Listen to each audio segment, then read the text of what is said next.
Então, bom, pessoal, vou apresentar aqui ao Felipe, que, como já falou, ele estudou a graduação na UF e mestrado no CEPF e atualmente está fazendo doutorado no CEPF também.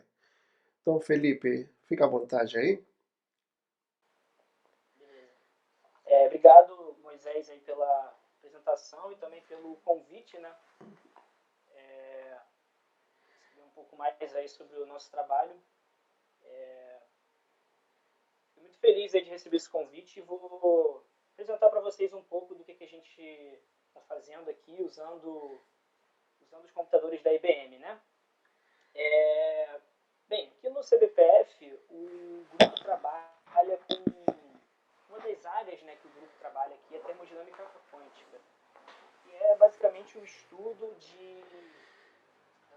da termodinâmica, das leis da termodinâmica no regime quântico. Então a gente investiga o que acontece quando você vai para esse regime, o que acontece com as leis da termodinâmica. Então elas continuam as mesmas, elas mudam de alguma forma, né? É, Então, assim, um dos objetos de estudo, um dos principais objetos de estudo da termodinâmica quântica são as máquinas térmicas quânticas, né? Ou seja, são máquinas térmicas em que o fluido de trabalho ele é um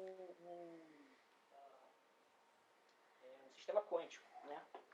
Então, daí podem surgir novas abordagens, novas perspectivas. Então, é uma coisa que a gente tem interesse em estudar. E aí foi nesse contexto que a gente resolveu estudar a máquina térmica estroboscópica de duas etapas. Que o funcionamento dela é dado por essa figura aqui, né? Ela tem esse nome de duas etapas justamente porque o ciclo dela funciona em duas etapas muito bem definidas. Né? Ela é composta por uma rede de qubits que funciona como seu fluido de trabalho. E você tem também dois qubits auxiliares que você usa para representar os seus banhos térmicos. E na primeira etapa, que você chama de etapa de trabalho, o que você tem aqui, desculpa, etapa de calor, né? O que você tem aqui a única interação é entre os banhos e os qubits aqui da rede. Os qubits da rede não interagem entre si. Dessa forma, a única troca de energia que vai ter aqui vai ser entre os banhos e o sistema. Então, essa energia é definida como trabalho. Né? Você deixa, então, o sistema evoluir sobre esses hamiltonianos aqui durante um tempo. E depois você passa para a etapa de calor. Né? Desculpa, para a etapa de trabalho. Você sai da etapa de calor e vai para a etapa de trabalho. Quando você vai para a etapa de trabalho, o que você faz? Você descarta os banhos e você desliga essas interações aqui.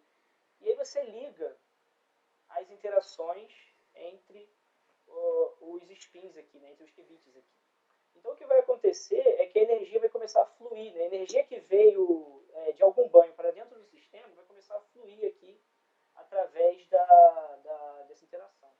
E aí essa energia que flui aqui, ela pode ser definida como trabalho. Né? E aí você deixa o sistema evoluir mais um pouco e volta para a etapa de calor. Então é por isso que as etapas têm esses nomes, né? Porque aqui a única energia que você tem é calor e aqui a única energia que você tem é trabalho. Né? Sobre as perguntas, como é que vocês preferem fazer? Vocês perguntam durante a apresentação ou deixam para o final? Por mim, tanto faz. No, a gente puede preguntar en cualquier momento. ¿Puedo hacer una pregunta ahí? Eh, Claro, claro. essa máquina que você está apresentando aqui não é a tradicional máquina térmica quântica que em cada ciclo tem, ele passa por quatro etapas, né? Aqui o seu passa só por duas etapas, né? Uma etapa de trabalho e a outra em la qual você junta ao mesmo tempo com banho térmico quente e um frio, né? Esse é o processo seu. Ah, tá. É um pouquinho diferente, né? Isso, exatamente. Ela é uma generalização daquela máquina swap, né? Uhum. A máquina swap é bem parecido com isso. Ela, se não me engano, tem também, você tem ela tem duas etapas no ciclo. Só que esse aqui é um caso mais geral um pouco, né? Caso da máquina swap. E assim, o interessante daqui é que você tem as energias muito bem definidas. Assim, é, é muito simples assim você conseguir calcular exatamente quais são as energias envolvidas em cada etapa. Né? E assim, quando você fecha um ciclo aqui, né, e você faz aqui as duas etapas e você volta para a etapa de calor, o que você faz? Né? Você reintroduz, como você tinha descartado os qubits auxiliares antes, você introduz novos qubits auxiliares para agir como banho e repete o processo. Sendo assim, no início de todas as etapas de calor, o estado inicial dos banhos sempre vai ser o mesmo. É, esse modelo, né, de você ficar descartando os banhos e sempre introduzindo é o que a gente chama de modelo colisional. Né? Então essa máquina ela implementa esse modelo. Então, como que, como que é a configuração aí dessa máquina? Inicialmente, os banhos eles são sempre preparados. Oi, Felipe. Pode Tem falar. tem uma pergunta aí. Aqui, pode voltar aí, a minha internet caiu aqui, eu acho que isso. Aí só, acho que uma parte que eu não consegui pegar. E nesse processo, depois que o sistema recebe calor, né, vai para o sistema, aquele stroke, né? Esse Isso. sistema stroke vai ser totalmente isolado, ele não tem nenhum banho térmico, é isso? Isso, exatamente. Ah, Quando você sai da etapa de calor, uhum, você desliga as interações com os banhos, você descarta os banhos. Então não tem mais interação. A única interação que tem entendi. agora é entre os componentes aqui do seu fluido de trabalho. Beleza, obrigado. Beleza? Nada? Então, como é que é a configuração, né, de cada um dos componentes dessa máquina? Os banhos eles são preparados em estados térmicos. Né? É, dessa forma aqui, né, você define as temperaturas deles, uma mais quente que a outra, e prepara. Aqui é importante apontar o seguinte detalhe. Preparar banho térmico, né, preparar um qubit num estado térmico em um computador quântico como o da IBM não é uma coisa tão trivial assim de fazer. Então a gente teve que encontrar um certo truque aí para passar por cima disso, que eu vou explicar daqui a pouquinho. É, como é que é a configuração de cada uma das etapas? Primeiramente, da etapa de calor. Você vai ter aqui o hamiltoniano vai ser dado pelos hamiltonianos dos banhos, né? E pelos hamiltonianos aqui do seu fluido de trabalho, né? Além disso, você tem o hamiltoniano das interações. E as interações são dadas por essa, uh, essa fórmula aqui, essa expressão aqui. Aqui a gente escolheu todos os hamiltonianos para serem terem essa cara aqui, tá? Serem proporcionais a Pauli-Z, né? Mas você pode escolher outros caras também. E o calor ele vai ser definido como a variação de energia nesses qubits das pontas aqui. Ou seja, a energia que entra ou que sai deles. Isso é o que é definido como calor aqui. Então, como eles são proporcionais aqui a sigmas, a expressão dada por eles é simplesmente essa daqui. Tá? Para a etapa de trabalho, o que você vai ter agora só os hamiltonianos do fluido de trabalho, você não tem mais os banhos, então o hamiltoniano vai ser simplesmente isso daqui, né? Esses dois aqui, mais essa interação. Essa interação tem a mesma forma anterior, essa forma aqui também.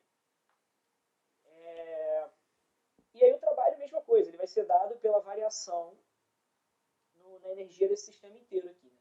Você calcula a energia antes e no início e no final do stroke, faz a variação, né, a soma disso tudo é o trabalho. Né?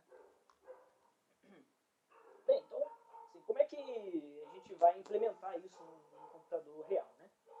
Primeiramente, a gente precisa de alguma forma implementar a dinâmica do sistema, isso a gente faz via simulação quântica, mas a gente também precisa preparar os qubits que representam os banhos em estados térmicos. E para isso a gente usou um algoritmo chamado, acho que em português chamam de termalizador quântico variacional, né?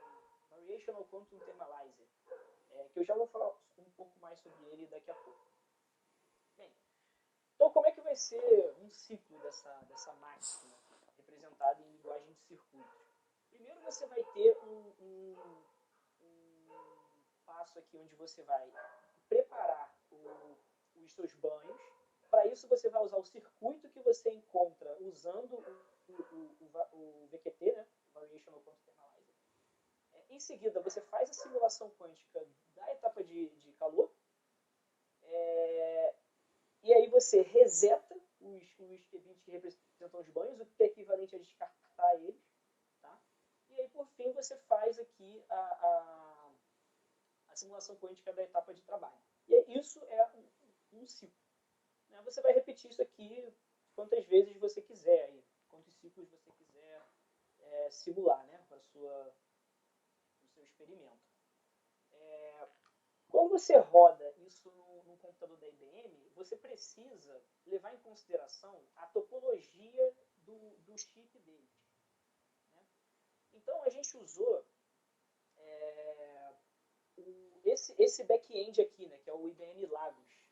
Lá eles têm vários processadores lá, né, eles chamam de back-ends. Você tem vários lá para você escolher. O que a gente resolveu usar foi esse aqui e a topologia dele é essa, tá vendo? E qual que é a ideia? Como todas as interações aqui são entre qubits vizinhos, o ideal é que você se aproveite dessa topologia e faça um mapeamento aqui que leve isso em consideração. Então aqui, como é tudo entre qubits vizinhos, a gente escolheu esses dois caras aqui para serem os banhos e esses dois aqui para serem a representarem o fluxo de trabalho. Por quê? Porque dessa forma você não precisa fazer nenhuma operação swap. Né? Você só faz cenotes comuns. Porque aqui, por exemplo, entre o 2 e o 3, você não consegue fazer uma cenote. Eles não têm uma conexão direta aqui. Você teria que fazer um swap aqui, aplicar a cenote e fazer outro swap para voltar. E as swaps nos computadores da IBM são operações muito custosas. Elas introduzem muito ruído no seu circuito. Então, sempre que puder, você tem que tentar evitar usar portas swap. Né?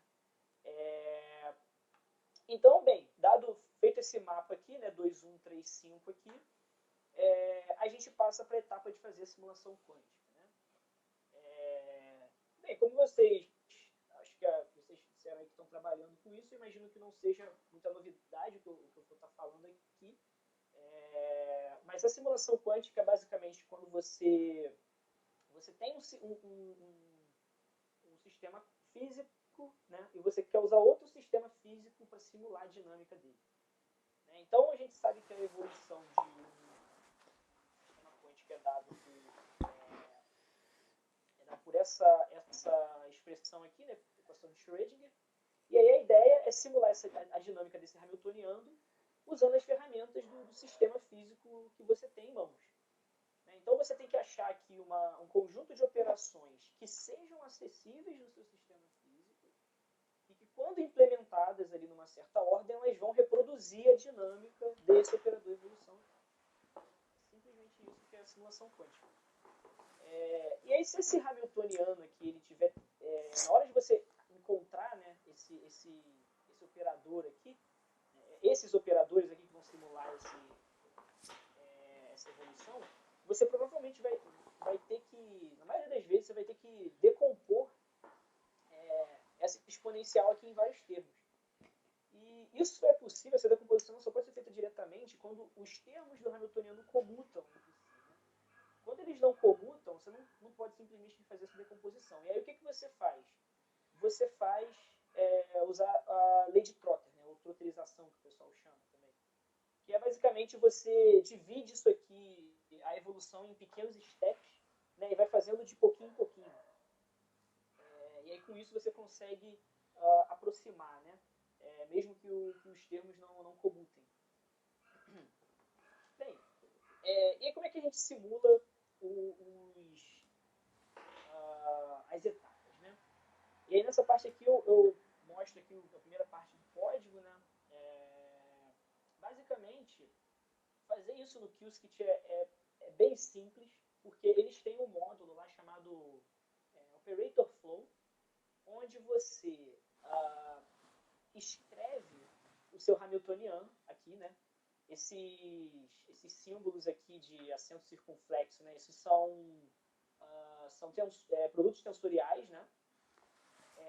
Então, basta você escrever o seu Hamiltoniano, que ele te dá a evolução unitária e ele te dá também a trotterização desse operador evolução aqui e te dá o circuito. Converte isso aqui para um circuito.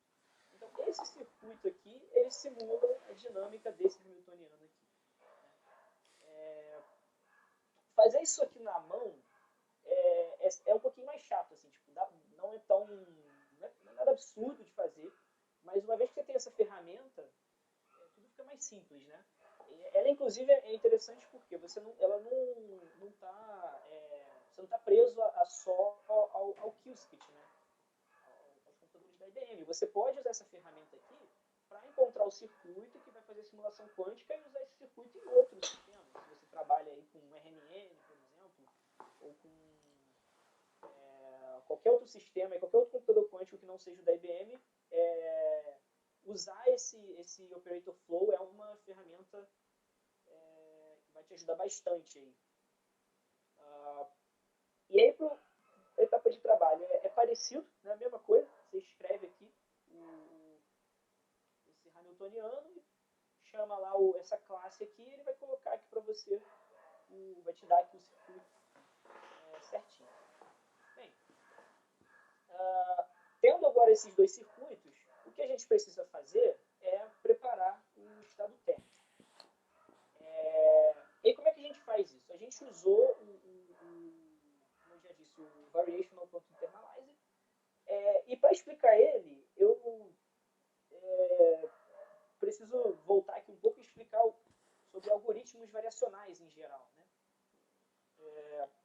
E aí talvez seja melhor dar um exemplo que é falar do VQE, né? Que é o Variational Quantum Eigensolver, que foi aí o primeiro algoritmo quântico variacional implementado em um computador quântico. O que é o VQE? Basicamente nele, você tem um Hamiltoniano H e você tem um estado fundamental dele que você não conhece. Você não conhece, você não sabe preparar. Né? Então, vai ser dado por essa expressão aqui. Qual que é a ideia? A ideia é que você quer saber como preparar esse autoestado. Então, o que você quer fazer é, você quer encontrar um circuito parametrizado, dado por um mu de θ aqui, que aproxima esse ground state, né? Dado um estado inicial arbitrário aqui, psi. Esse estado aqui pode ser, por exemplo, um vacuum state, né? Tudo zero. Então você entra com esse estado inicial arbitrário, coloca aqui, passa ele por esse circuito parametrizado, ele vai te dar um estado, e a ideia é que esse estado aqui ele aproxime o estado fundamental. E como que você vai fazer isso, né? Você vai fazer isso, o que o VQE vai te dar, ele vai te fornecer uma estimativa de θ desse ground state, né? Que está sujeito aqui a esse vínculo. Aqui, né? É exatamente como funciona o princípio variacional, né? Você sabe que o valor esperado da energia, ele sempre tem que ser, ele tem esse bound inferior aqui, né? Sempre tem que ser, nunca pode ser menor do que o ground state. Ou seja, se você minimiza essa expressão aqui, você está se aproximando do ground state, né? Então a ideia é minimizar esse valor esperado aqui. E essa minimização ela é feita de forma clássica, né? Então esse é um algoritmo híbrido. Ele tem uma parte quântica e uma parte clássica, né? Talvez com essa figura aqui fique mais fácil de entender, né? Esse aqui é um artigo bem conhecido sobre algoritmos NISQ, né? Que são esses algoritmos que rodam em computadores com ruidosos, né? Mas que tem aí uma quantidade, eles chamam de computadores intermediários, né? Eles têm muito ruído, mas eles têm uma certa quantidade de qubits aí maior do que os dois que a gente tinha até pouco tempo. Então, esse artigo aqui ele estava no Archive, mas ele saiu recentemente aí no Review of Modern Physics esse ano. E ele explica, né, algoritmos variacionais em geral. Então, o que você vai ter? Você vai ter aqui o seu circuito parametrizado com vários parâmetros livres aqui nele. E isso aqui a gente chama de ansatz, né? E aí você entra com esse estado e você calcula o valor esperado do Hamiltoniano. Uma vez calculado esse valor esperado, você tem que minimizar ele, né? Esse valor esperado do Hamiltoniano é o que a gente chama de função objetivo. Tá? No VQE é o valor esperado do Hamiltoniano, mas pode ser qualquer outro operador, vai depender do seu problema. Né? Você pode estar querendo encontrar aí o autoestado de um outro observável, não precisa ser o Hamiltoniano, mas no VQE, no caso, aí o que você vai fazer? Uma vez que você calcula isso aqui, você vai minimizar isso aqui classicamente, né? Você vai minimizar usando o computador clássico. Aí você pode usar qualquer método que você quiser, você pode usar Nelderlid, Cobila, enfim, o que for mais interessante ali para o seu caso, que funcionar melhor. Aí você adapta os parâmetros, imputa eles aqui no seu circuito parametrizado e roda de novo e vai repetindo esse processo até o seu algoritmo convergir. Uma vez que ele convergir, você tem aí uma aproximação não só uma aproximação para o valor do estado fundamental, né, da energia do ground state, como também você tem um circuito que prepara o ground state. Né? Ele te dá aí duas coisas aí de bandeja para você. Então, como é que o VQT tem a ver com isso? Né? O VQT é uma generalização do VQE, mas para sistemas com temperatura diferente de zero. E a ideia dele é gerar uma aproximação para esse estado térmico aqui de um dado Hamiltoniano H. Né? Então, definindo um dado Hamiltoniano H e uma temperatura T, o VQT ele aproxima essa evolução, esse estado térmico aqui, tá bom? Como é que ele faz isso, né? Bem, o estado térmico ele é um estado mistura. Então ele vai ser dado por essa expressão aqui. Ou seja, você vai ter que encontrar não só o circuito que prepara esses estados puros aqui, mas você também vai precisar encontrar qual que é essa distribuição de probabilidade. Tá? Então vai ser duas coisas aí que você vai estar tentando achar. Né? Você vai estar tentando otimizar os parâmetros do seu ANSYS, como no VQE, mas também vai estar tentando aí encontrar os parâmetros que te dão essa distribuição de probabilidades aqui. E aí como é que é o procedimento? É bem parecido com o VQE. Você vai pegar um estado puro e passar no seu ANSYS e medir a energia final. Só que agora você vai pegar esse estado puro, você vai samplear ele dessa sua distribuição de probabilidades aqui. Né? Então você sampleia ele daqui, passa no circuito parametrizado e mede. Aí você repete isso, você vai sempre sampleando daqui e vai fazendo isso várias vezes. No final, você vai ter várias medidas de energia. E aí, o que você faz? Você faz uma média disso tudo.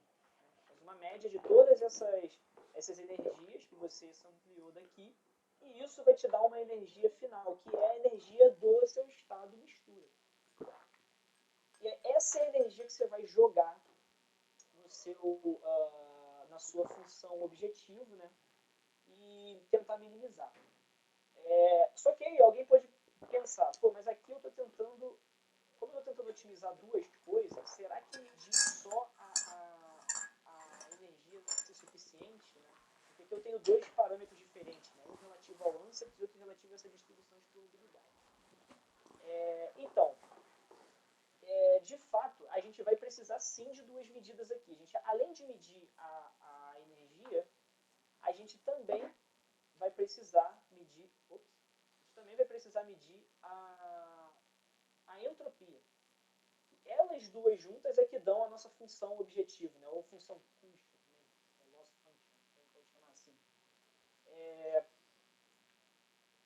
Então você também vai precisar da entropia, né? Porque é na entropia que está contida a informação a respeito lá da sua distribuição de probabilidade.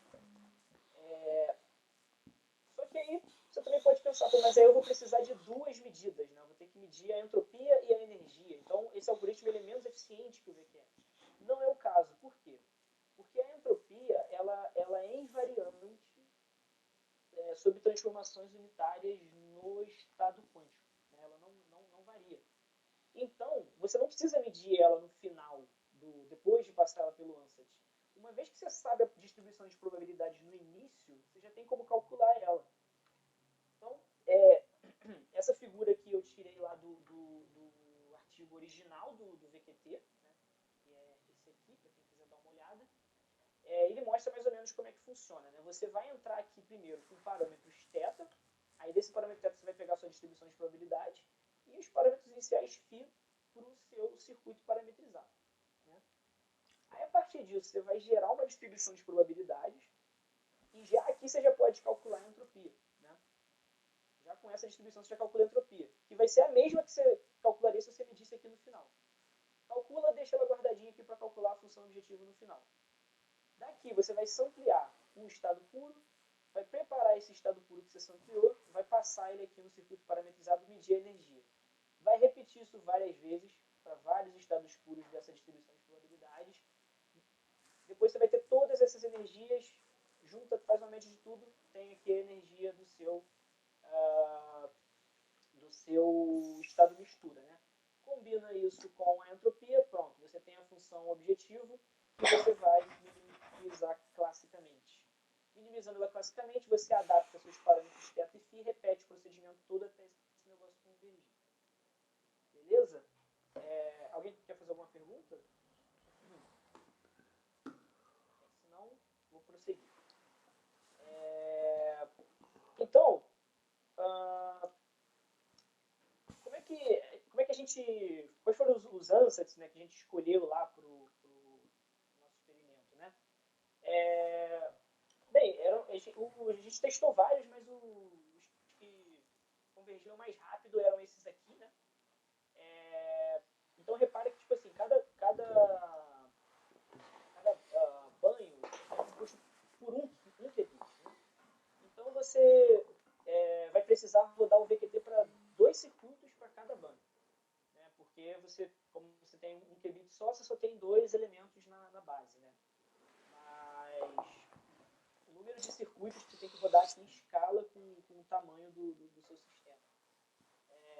Então você prepara esses ansatz aqui, compara eles parametrizados aqui, e aí você, essa parte do código aqui, ela roda esses circuitos. Ela pega um circuito desse aqui, roda, e já te dá o valor esperado do Hamiltoniano. Tá? Outra mão na roda aí do Qiskit. Né? Muito... Isso aqui também está dentro do módulo Operator Flow lá. Isso não tinha, sei lá, 1 ano atrás, se não me engano. E depois que eles lançaram isso, ficou muito mais fácil de você fazer esse tipo de medida, né? Antes você tinha que fazer meio que na mão e tal, agora dá para fazer assim direto. Aí aqui, nessa parte, é onde você calcula os valores esperados, né? Onde você pega o valor esperado que você calculou, melhor dizendo, da energia, combina com a entropia e calcula aqui a função custo no final, e retorna ela. Né? E essa aqui é a parte que faz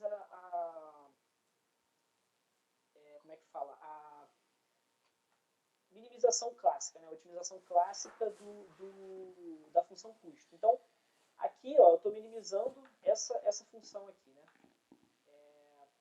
Aí o método que eu usei aqui foi o Cobila, mas como eu disse, você pode usar outros, mas o Cobila foi o que convergiu mais rápido, com menos iterações. Né? E aí você minimiza isso aqui, classicamente, pronto. Você tem aqui o resultado. E aí você precisa fazer essa minimização separadamente para cada qubit, né? Para cada banho. Então aqui para o banho frio foi essa aqui, para o banho quente foi essa aqui. Vocês podem ver que mais ou menos em 10 iterações o algoritmo já converge. Não precisa de tantas não. Então, uma vez que você conseguiu isso aqui, pronto. Você tem já os parâmetros que geram o seu estado térmico. Agora você pode juntar isso aqui com aqueles circuitos da simulação quântica e botar o negócio para rodar. Né? Aí essa parte aqui do circuito é onde você junta tudo, né? Junta os circuitos do VQT com os circuitos da simulação quântica. E aí o resultado disso aqui, para um ciclo, vai ser um negócio tipo isso aqui. Ó. Você tem o circuito do VQT aqui, né? Preparando o estado térmico. Você vai ter, aqui você prepara o estado inicial para os qubits do fluido de trabalho, né? E aqui você tem a parte que simula a etapa de calor, né? Aí aqui você tem os resets, que é outra funcionalidade que também foi implementada, tipo, cerca de um ano atrás. Foi, tipo assim, quando eu pensei em fazer esse experimento aqui, o reset tinha sido implementado, sei lá, um mês. Então, assim, é uma funcionalidade bem recente em seguida, você tem aqui essa parte que simula a etapa de trabalho. Né? Então, calor, trabalho e VQT. Isso é um ciclo. Se você quiser fazer mais ciclos, é só você pegar isso aqui e repetir. Né? Você coloca aqui, vai repetindo e vai aumentando o número de ciclos. Onde que você faz as medidas aqui? Né? Você tem que fazê-las sempre aqui, ó, nessas partes intermediárias aqui onde estão essas barreiras. Né? Então você faz uma medida aqui para calcular qual que foi o calor nessa etapa. Depois você pega a medida que você fez aqui, combina com a medida que você fez aqui para calcular qual foi o trabalho aqui. E assim vai indo. Né? Como qualquer outro experimento de simulação quântica. Né? E aí, bem, o resto é bem canônico. Né? Você só segue o procedimento que você faz em qualquer experimento que você roda usando os computadores da IBM. Você fornece lá suas credenciais, né? Que você tem que lembrar de não divulgar. Fornece elas, escolhe o back-end que você vai usar, escolhe o seu layout, né? E você tem que pegar o mapa de acoplamento e as portas base que o seu back-end tem acesso. Né? Você também pode importar o modelo de ruído, caso você queira fazer uma simulação clássica desse experimento, mas usando ruído, né, para saber mais ou menos como é que vai ficar antes de rodar, já que rodar demora um pouquinho mais, já que você tem que entrar numa fila e tal. Então já dá para você fazer um diagnóstico aqui, se tem algum problema no seu experimento ou não, se o ruído vai influenciar muito. Enfim, aí você pega isso tudo aqui e simplesmente... aí você tem que transpilar, né? Fazer a transpilação e rodar. E o que é transpilação? Né? Transpilar é quando você basicamente mapear essas portas aqui lá no chip no chip que você está usando. Né? Ele, além de fazer o mapeamento para você, de acordo com o layout que você escolhe, ele também transforma essas portas aqui em portas que o seu processador tem acesso. Né? Porque, por exemplo, esse processador que eu usei, ele não faz essa rotação em X, porque ele só faz rotações em Z. Então ele combina essas rotações toda vez que eu falo para ele fazer uma rotação em X, ele combina a rotação em Z com outras portas de maneira a gerar uma rotação em X, uma operação equivalente a uma rotação em X. E assim ele faz para várias outras operações que ele não tem acesso. isso que é a transpilação. Todo experimento que você faz no Qiskit, você tem que lembrar de fazer a transpilação. Você rodar, né, na máquina real lá. E aí você simplesmente executa lá o job, né, que eles chamam, e aí o negócio vai rodar. Você entra numa fila e eles te mandam o resultado depois. Aí, essa parte aqui é onde a gente calcula os valores esperados das energias. Essa parte aqui eu acabei fazendo na mão, mas dá para fazer também usando o Operator Flow. Mas é legal que também ilustra como é que faz isso na mão, né? Basicamente, como é que você mede um valor esperado lá. Todas as medidas do Qiskit, elas são feitas na base Z. Né? Então, como os hamiltonianos eles são todos proporcionais a sigma z, as energias também vão ser. Então, basicamente, o que você tem que medir? Você tem que medir o número de zeros e uns que você compra em cada qubit. É basicamente isso.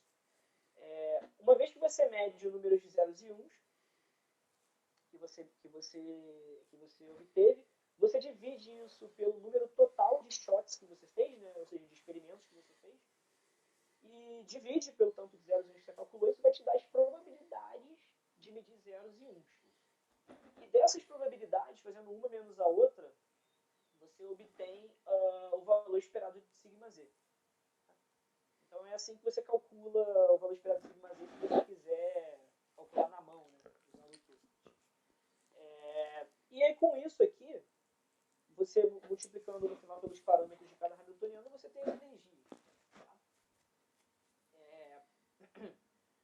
Aí essa partezinha final aqui é o quê? A gente tem que lembrar que o tempo inteiro a gente está trabalhando com estados mistura. Então,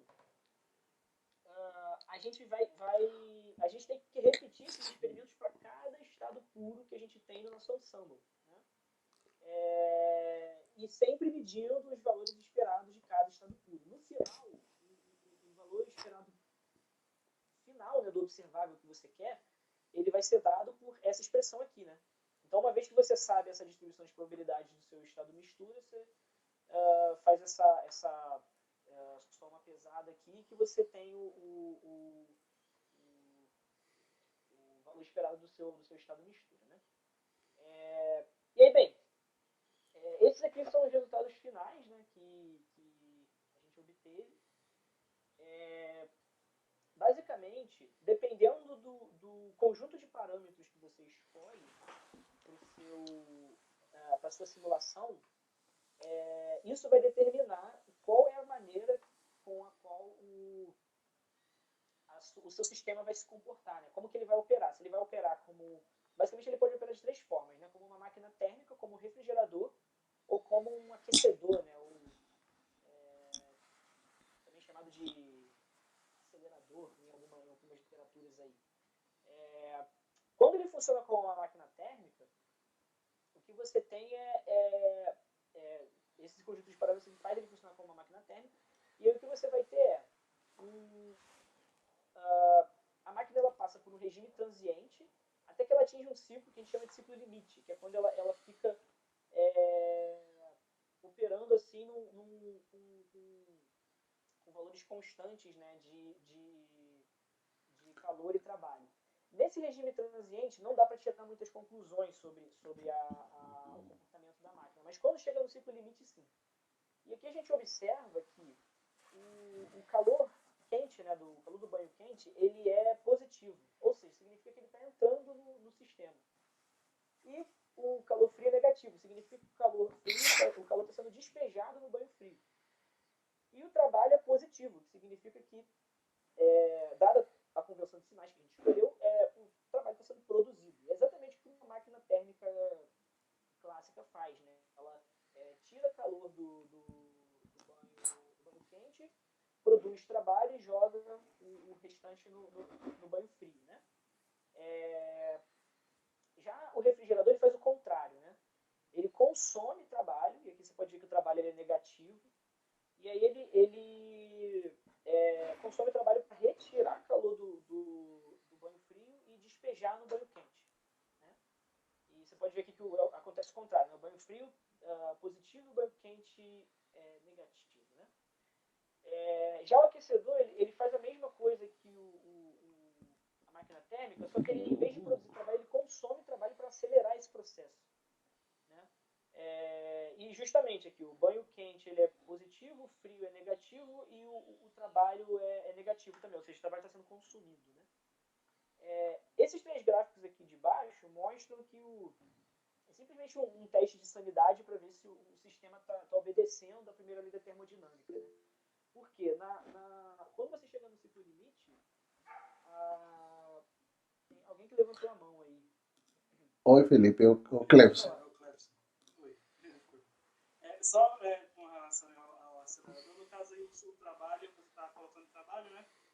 E aí você está aplicando trabalho na sua máquina e ele está acelerando, você está funcionando mesmo que a máquina térmica, você tem um trabalho negativo. Aí no caso, talvez esse aí não seja o aquecedor, esse aí é o acelerador mesmo. Acelerador mesmo, né? Porque o aquecedor seria se o calor da fonte fria também fosse negativo. Então você está colocando trabalho e você está tirando o calor da fonte fria e da fonte quente também. Aí esse seria o aquecedor, seria todo mundo negativo. E aí satisfaz entendi. A primeira lei, mas aí seria o calor do banho, o Q-hot, né, que você tem ali, ele deveria ser negativo também. Aí isso, é todo negativo. E no caso, a função do acelerador, que alguns trabalhos que eles trazem o acelerador, até algo interessante, passivo de discussão pela comunidade, é que eles não veem muita aplicabilidade ainda nessa parte de máquinas térmicas quânticas para máquinas térmicas quânticas não. Na parte de máquinas térmicas clássicas, né, a gente não tem muita utilidade para o aquecedor, então, para o acelerador, perdão. E aí muita gente acabou deixando esse regime de acelerador de lado. Então você pega uns artigos antigos, aí a galera tá, essa região aqui em cinza é aquela região que o sistema não se comporta nem como uma máquina, nem como um acelerador. Então não tem uma não serve para nada, né? Não, né? Você está acelerando o fluxo de calor da fonte quente para a fonte fria. Então isso pode ser legal. Um processo de informação e tal. Então é só você cuidar porque a questão do acelerador, do aquecedor, aí sim o aquecedor teria uma aplicação, né? Mas aí seria todo mundo negativo. Sim. No caso isso era uma dúvida que eu tinha mesmo. O aquecedor. Legal. Isso era uma dúvida que eu tinha mesmo. Uma vez eu apresentei isso aqui no CBPF e aí eu coloquei, né, acelerador. Aí na época o Ivan me perguntou, mas o que esse acelerador aí não é aquele aquecedor? Aí eu falei, eu vi, e tinha alguns artigos que chamavam de aquecedor, tinha alguns artigos que chamavam de acelerador, eu botei acelerador porque a maioria dos artigos chamava assim. Mas eu não sabia que tinha essa diferença, agora eu tô sabendo, legal. Tem só essa diferença, porque o processo dele, enquanto você está tendo um processo de aquecimento mesmo, né, que você está aplicando trabalho para jogar a calor na sua fonte fria, né? Você absorve o calor das duas fontes e você joga o trabalho. Então, beleza, tá todo mundo negativo, faz sentido do ponto de vista da primeira lei. Aí seria um aquecedor. Nesse caso aí, você está realmente só acelerando o mesmo processo de Exato. calor. Então, a galera na parte de máquinas térmicas clássicas ficava meio que, mas isso aí não tem utilidade nenhuma. Pensa na máquina térmica clássica, não tem utilidade nenhuma mesmo, não. É verdade. Porque ele está interessado, né? Fazer o que uma máquina térmica já faz, só que a gente tem que aplicar trabalho. Então, pensando na máquina térmica clássica, ele estaria gastando energia, né, à toa. À toa, exatamente. Só que no processo teve uns lugares... Sim, exato. Teve uns lugares que eu já vi chamarem isso aí até de oven, né, que é forno. Isso. Já vi também essa expressão muito assim, na literatura. Mas eu preferi optar pelo accelerator e pelo visto ainda bem que tá certo. Tá certo. Só não é um aquecedor. Ele vai acelerar o processo de calor dentro da sua máquina térmica. Então seria o acelerador, a aplicabilidade dele seria no processo térmico. Entendi, beleza. Mas bem, basicamente esses são os resultados, né? O que eu tenho aqui nesse final é simplesmente, como eu estava dizendo, um teste de sanidade para ver se esse negócio obedece à primeira lei da termodinâmica, né? como eu disse, quando você chega no ciclo limite, a energia interna ela não deve variar, né? Então, o trabalho ele tem que ser igual à soma do calor frio e do calor quente, né? E realmente isso é o que acontece, né? As duas quantidades elas convergem ali para o mesmo valor. Então foi basicamente isso o que eu tinha para mostrar aí para vocês. Se alguém tiver qualquer pergunta aí, vou ficar feliz em tentar responder para vocês. Obrigado pela atenção aí de tudo. Oh, obrigado, Felipe. Muito obrigado. Muito interessante essa apresentação. Clebson, tem perguntas? Pode fazer. Felipe, Uhum. parabéns pela apresentação, né? Excelente trabalho. Parabéns pela apresentação. Só Obrigado. volta lá no penúltimo slide que você mostrou. Esse aí mesmo. Esse aí mesmo. Aí, no caso que você tem aí, nesse regime transiente, então você não teria conservação da energia do sistema desse regime transiente. É isso mesmo? Acredito que sim. Esse regime transiente, o modelo teórico que a gente usou para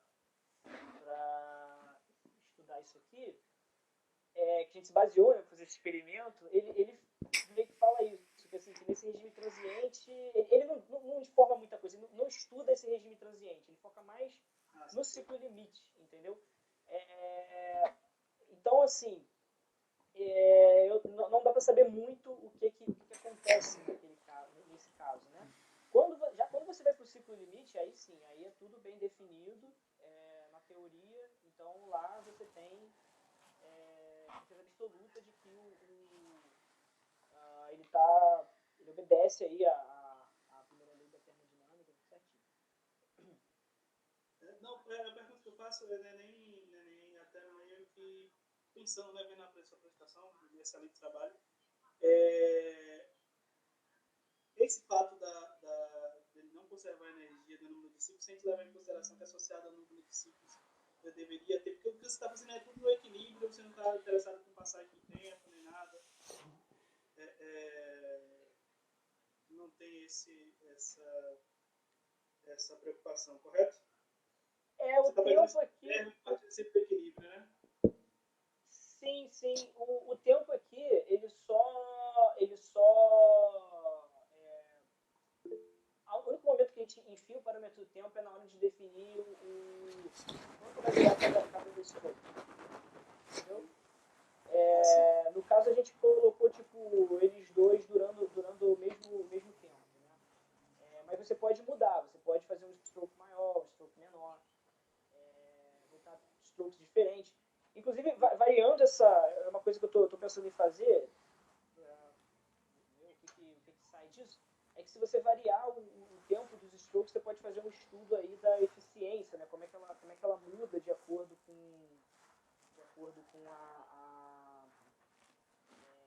tempo se você deixa cada stroke rodando, né? Aí, enfim, é uma perspectiva. Mas o parâmetro de tempo, ele entra aqui só nisso mesmo. Né? E aí, durante cada stroke, os hamiltonianos eles são considerados independentes do tempo. Por isso que a simulação quântica é bem simples de fazer. Não, porque essa repetição de ciclos, né, na máquina térmica, quando você repete, porque se você fizer essa máquina para um ciclo, a gente vê que ela tem esse problema com relação à conservação da energia, né? Então, isso. é necessário fazer repetição. Realmente. Tem que fazer.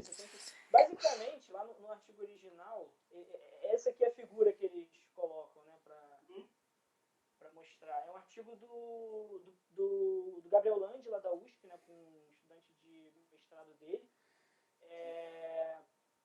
E aí você tem... ele também participou do trabalho com a gente, ele auxiliou a gente aí com umas ideias. E o que você tem lá é tipo isso aqui mesmo. Você tem no primeiro ciclo, você vê que depois do primeiro, ele começa no estado inicial, ele vai para o outro estado. E aí quando você faz a etapa de trabalho, ele vai para o terceiro estado. E aí quando você vai fazer a etapa de calor de novo, ele vai para o quarto estado. Né?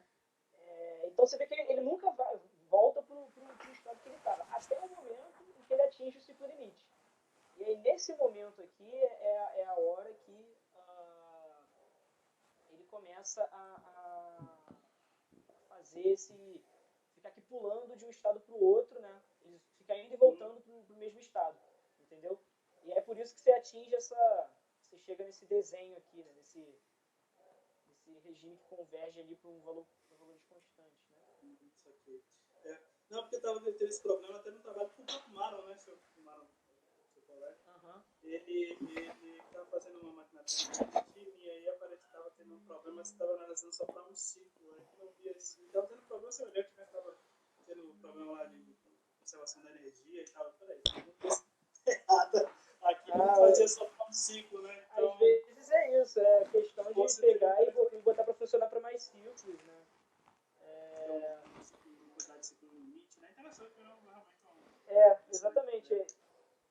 E como eu falei, né? Antes de você chegar no ciclo limite, é meio esquisito aí você calcular, tirar conclusões sobre, né? Então, é no ciclo limite que a máquina eles até falam que é como se ela estivesse meio que pegando no tranco, assim, sabe? Ela tipo um motor ali que está começando a operar, até que quando chega no ciclo limite, a hora que ele opera ali, de vez ali, tipo, um ciclo bonitinho sem parar, né? Aí quando você atinge o ciclo limite. E aqui realmente, se você expandir aqui, for botar com 9, 10, eu fiz com, assim, na simulação numérica, eu fiz com vários aqui. Ele vai assim, embora direto. Mas evidentemente que isso aumenta o tamanho do circuito, né? Aí você começa a ter muito ruído. Aí os resultados experimentais não ficam tão bons, mas ele vai embora. Um outro detalhe é que, tipo assim, se você, dependendo dos parâmetros que você escolhe aqui, em particular, acho que o G aqui, que é a interação, né, a intensidade das interações, quando você aumenta esse G, o ciclo limite ele é alcançado mais rapidamente, entendeu? Eu acho que é quando você aumenta o G, entendeu? Mas também depende das temperaturas, depende de muita coisa. Ou seja, dependendo dos parâmetros que você escolhe aqui, da combinação de parâmetros, você pode fazer com que o regime transiente acabe mais rápido, né? Ou seja, alcance de maneira mais rápida o ciclo limite. excelente. Beleza, acho que essa é a minha pergunta. Excelente trabalho, parabéns. Obrigado. Onofre, pode fazer as perguntas? Se alguém quiser fazer perguntas sobre o código, perguntar coisas específicas sobre o código, eu explico sem problema. Inclusive, eu posso mandar aqui o código, eu botei ele aberto no GitHub, para quem quiser ver também. Tem um link lá no archive para o GitHub, mas eu posso mandar aqui também. Enfim, se quiserem fazer perguntas sobre o código, fiquem à vontade, quem estiver trabalhando com isso. Oi, eu fiquei na dúvida. Esse resultado se pode obter também analiticamente? Não pode? Pode. No Seria artigo interessante. original, acho que eles obtêm assim.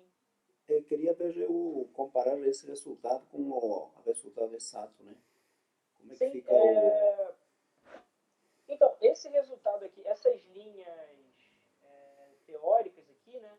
Elas Essas eu obtive. são linhas teóricas. São linhas teóricas. Tá, entendi. Não, achei que era... Esqueci de falar. Mas sim, são. Entendi.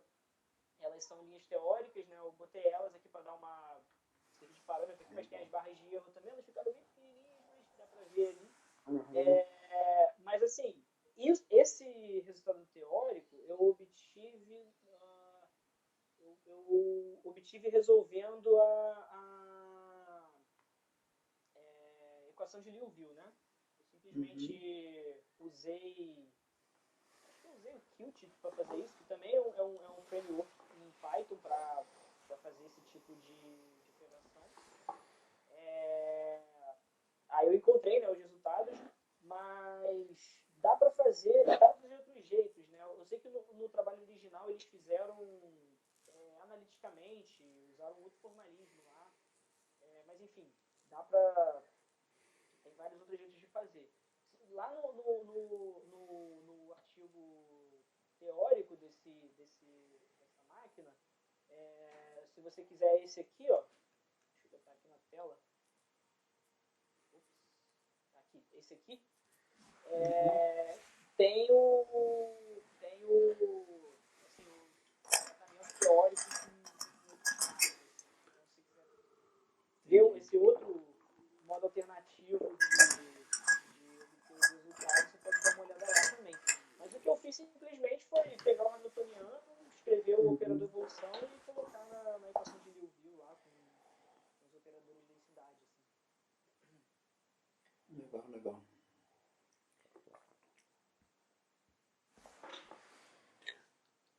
Mais perguntas, pessoal? Felipe, eu tenho algumas perguntas aí. Pelo que eu estou vendo nessa abordagem, né?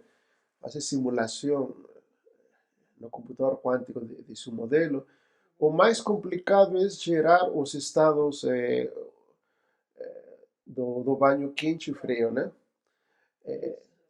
Isso é o mais complicado, porque depois os outros dois processos são relativamente simples, né? Claro, você tem que utilizar o Suzuki Trotter, né? Porque lá, no caso seu, não comutam, né? Os termos do Hamiltoniano. Tem uns termos ali que não comutam, mas quando eu fui fazer, acabou que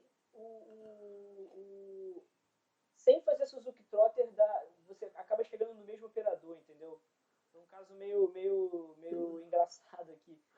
Eu lembro que eu fiz quando eu tipo assim, meio que independente dos parâmetros que eu usava, porque o Suzuki Trotter você tem que também, de acordo com os parâmetros que você tem, né?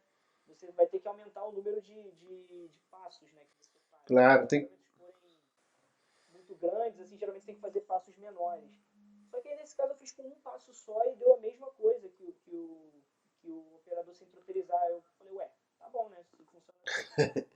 Mas normalmente sim, é isso que você falou. Você tem que fazer a trotterização e ver quantos passos você vai precisar fazer, etc, etc. E aí isso aumenta a profundidade desses circuitos aí aumenta ruído, enfim. Uhum. No circuito eu não vi isso, né? Então, por isso estava Não, perguntando. então, justamente, eu não precisei, né? Aqui, ó, Uhum. se você ver, esses circuitos aqui é simplesmente um passo do trotter. E teria que repetir, sei lá, algumas vezes, né? Se realmente Exato. fora trote. Quando os seus parâmetros não são grandes, são muito grandes, né? Por exemplo, essas rotações aqui, né? No caso, esses parâmetros aqui, né? Deixa eu ver se eu acho aqui. Aqui, ó, esses parâmetros aqui, ômega, G, todos esses ômegas e esses Gs aqui. E o tempo também, né? Se eles forem muito grandes, você acaba tendo que fazer vários steps desses daqui, né? Vários passos desses daqui. Só que nesse caso, para esses parâmetros que eu usei, um step foi suficiente para já aproximar isso aqui do operador evolução. Então não precisei ficar fazendo vários steps, não. Uhum. Uma outra coisa. Isso foi assim, um caso meio particular, normalmente você precisa. Exatamente. Uma outra pergunta. No seu modelo, lá no início, você considera que como se chama, o sistema não tem interação inicialmente, não? Enquanto eles estão em contato com os banhos térmicos, o H1 e H2 não tem interação. Isso é por conveniência ou faz parte de toda a estrutura desse modelo estroboscópico? Faz parte da estrutura, porque a ideia aqui é que você tem um modelo onde você consiga fazer uma contabilidade bem exata assim das energias, né? Uhum. E isso fica mais fácil quando você, durante o seu ciclo, em cada etapa você tem só um tipo de energia fluindo ali no seu sistema, né? Então aqui, quando você essa interação entre os qubits do fluido de trabalho, você tem certeza que todo o fluxo energético é na forma de calor, entendeu? Porque é sempre energia que está fluindo dos banhos para o sistema do sistema para os banhos. E aí, quando você vai para a etapa de trabalho, você não tem os banhos, aqui também você tem certeza que toda a energia que está fluindo é na forma de trabalho. Então, eu diria que no caso, você perguntou se é por conveniência ou Faz parte. o sistema, ele faz parte, né? Ele é montado em cima dessa conveniência, eu diria assim. Né? Uhum. Acaba sendo uma marca registrada dele, você separar bem cada etapa, né? Para ter essa facilidade de contar,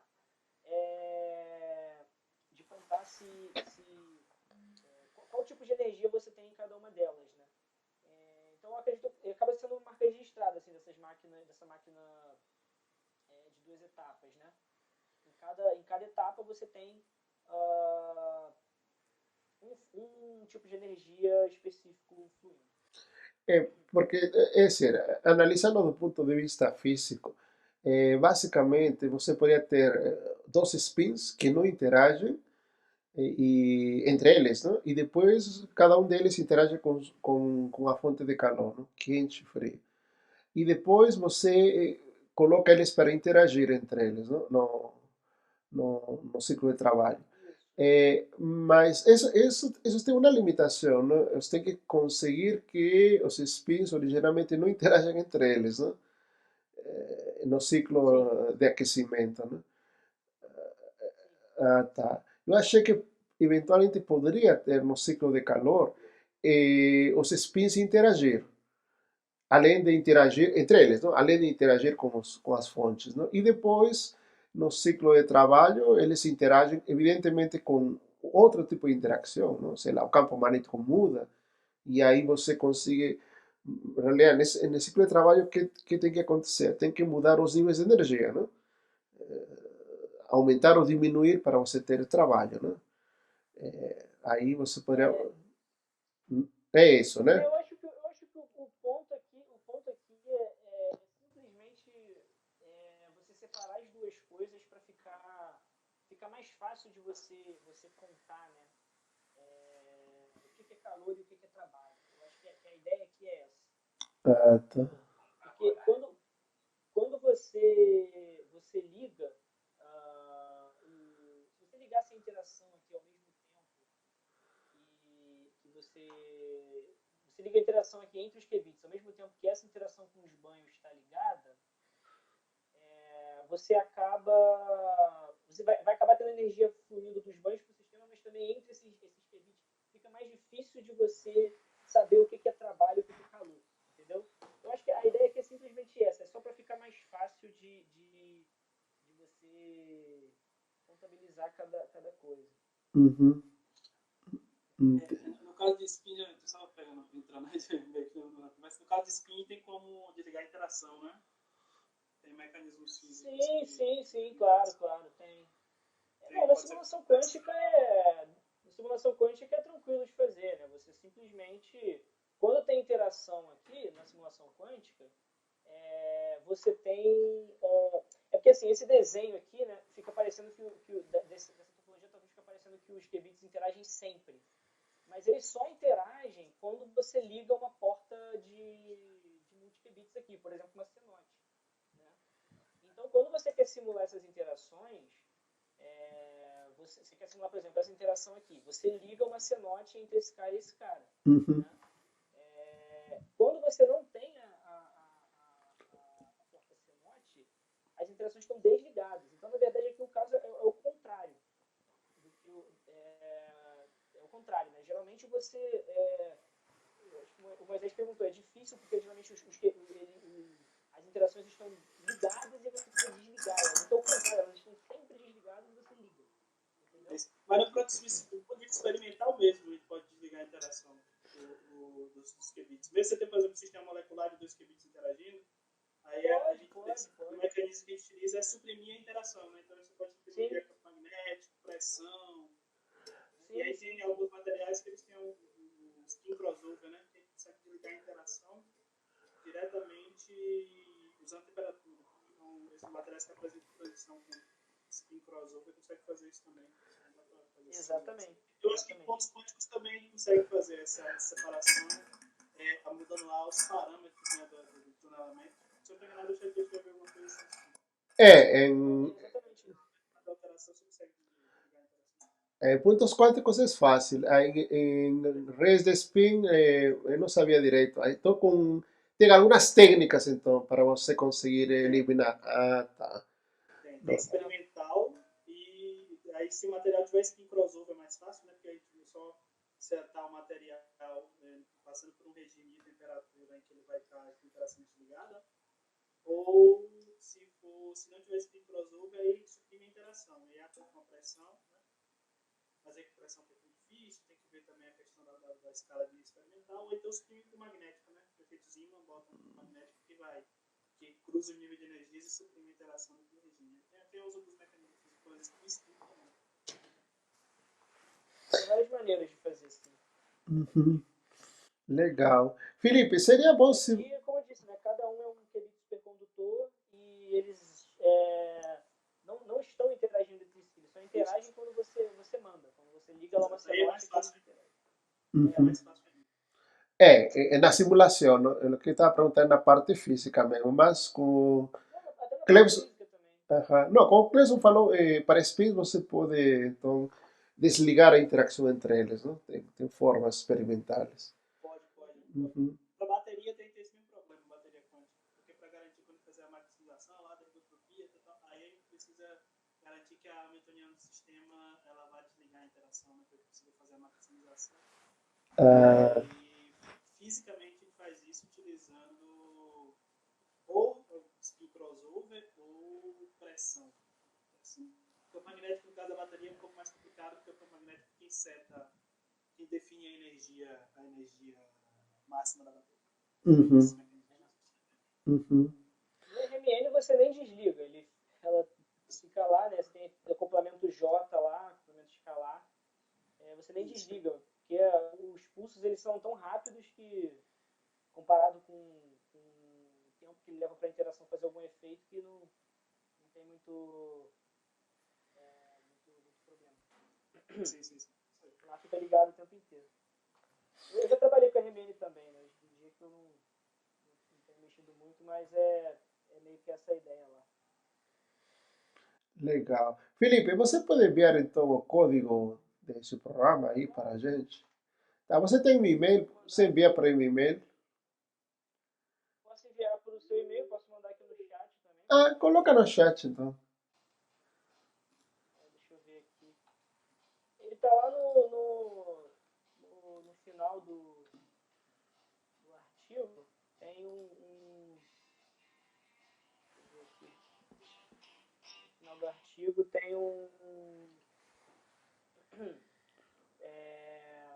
tem o link para ele lá também. Ah, tá. Tá, eu vi. Beleza. É, muito legal o trabalho, muito interessante. É, e eu acho que dá para fazer coisas em cima desse. Em realidade, só tem que mudar. Esse modelo, ele, na verdade, ele é uma parte mais. Ele é mais geral, né? Você pode, por exemplo, uma coisa que dá para fazer que é aumentar o número, a quantidade de. Ele, na verdade, ele é assim, né? Aham, Você tem aqui entendeu? Você pode ter aqui uma cadeia com vários spins aqui, né? Uhum. Então você pode fazer com. Eu fiz com 2, né? Mas você pode fazer com 3, 4, enfim. Com vários. Então dá pra. Enfim, tem muita coisa que dá pra fazer. Ou simplesmente mudar o Hamiltoniano. Tem a parada do VQT, né? De você usar o VQT para preparar estados térmicos e essa implementação também do modelo colisional, né? Você tratar os banhos, está sempre introduzindo outros banhos, que é uma maneira de você tratar banhos térmicos em computadores quânticos, né? Que é uma coisa meio ruim de fazer, né?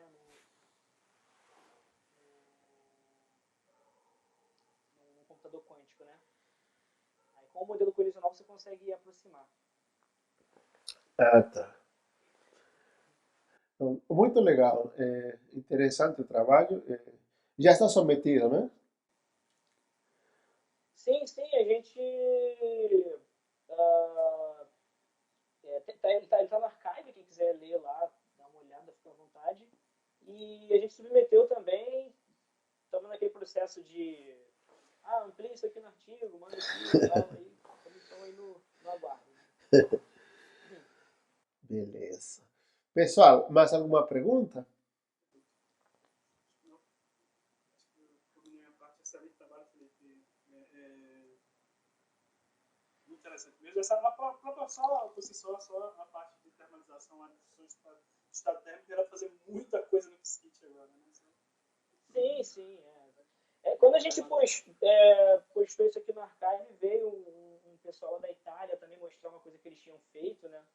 O Campisi, se eu não me engano. Assim, Teve uns professores lá que também fizeram coisa recentemente, assim,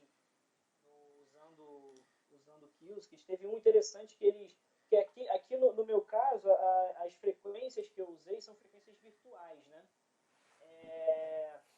E eles fizeram um que eles usaram as frequências reais dos qubits para calcular as temperaturas. Só que aí você tem um problema, que todos os qubits no IBM eles têm a mesma frequência.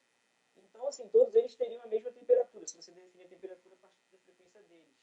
Aí o que ele fez foi, tipo, combinar dois qubits para esses dois terem uma frequência maior e aí você considera que eles têm a temperatura maior. E aí com isso ele fez lá uma troca de calor com outro qubit que era mais frio, né, e viu o que acontecia. Enfim, acho que o pessoal está começando a usar, né? E o que eu achei legal foi que o pessoal que me mandou, pelo que eu entendi, eles são um grupo teórico, né? Que era uma coisa que, sei lá, um tempo atrás você não via um teórico fazendo um experimento como esse, porque ele precisava entrar no laboratório para fazer, né? Agora, com esse tipo de ferramenta, o experimental pode usar para fazer os experimentos dele, mas também o teórico pode ir lá aprender a usar enfim, implementar, né? E assim, aqui você faz você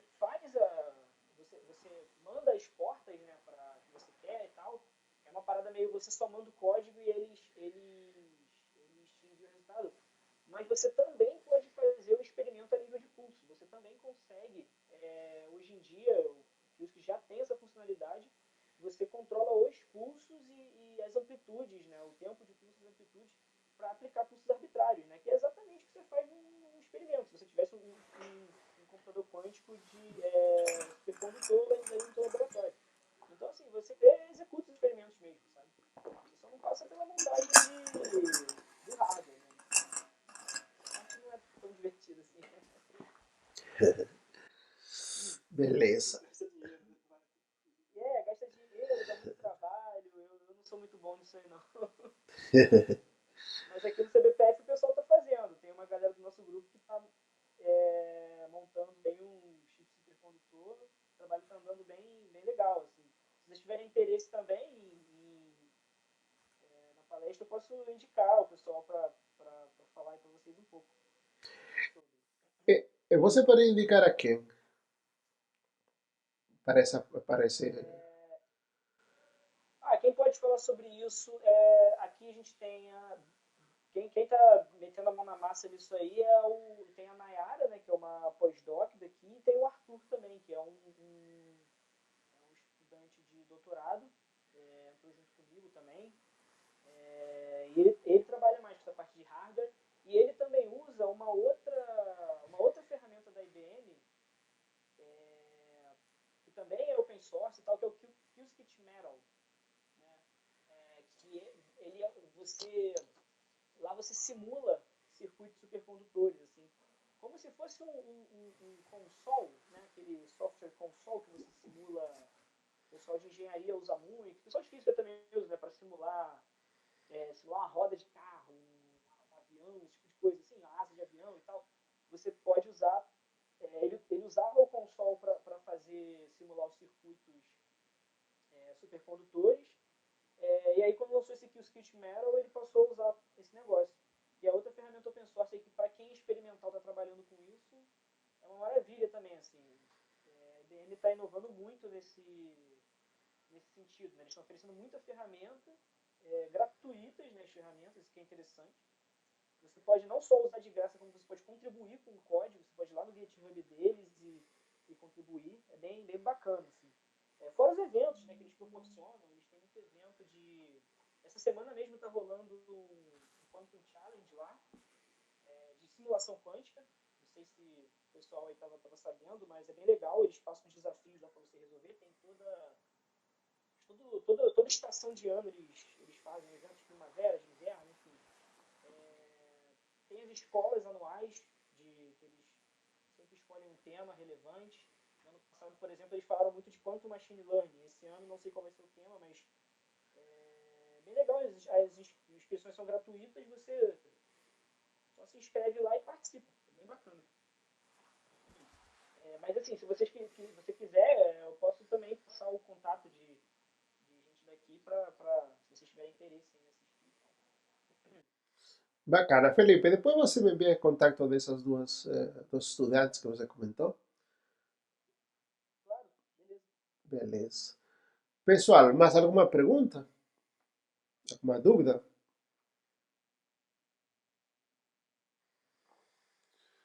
Bom, se não tem mais perguntas, Felipe, muito obrigado pela sua apresentação, foi muito legal, muito interessante, e a gente vai manter contato aí, mais na frente a gente pode combinar para fazer outras palestras, beleza? Beleza. Tranquilo, eu que agradeço aí vocês pelo convite, né? E assim, sempre, se alguém quiser tirar alguma dúvida sobre o código, perguntar qualquer coisa sobre o Qiskit também, quiser fazer alguma troca de ideias aí, né? Porque eu também estou aprendendo a usar a ferramenta, a gente pode conversar, pode passar meu contato aí sem problemas. Beleza, tá certo. Muito obrigado, Felipe. Beleza, então, pessoal, a gente se vê, acho que a semana dos 6, né? Clebson já está convidado para apresentar. Beleza, então, pessoal, muito obrigado. Obrigado, Felipe. A gente se vê aí. Nada, valeu. Falou, tchau, Beleza. tchau. Tchau, tchau. Tchau, pessoal. Boa tarde. Tchau, tchau. Boa tarde. Boa tarde.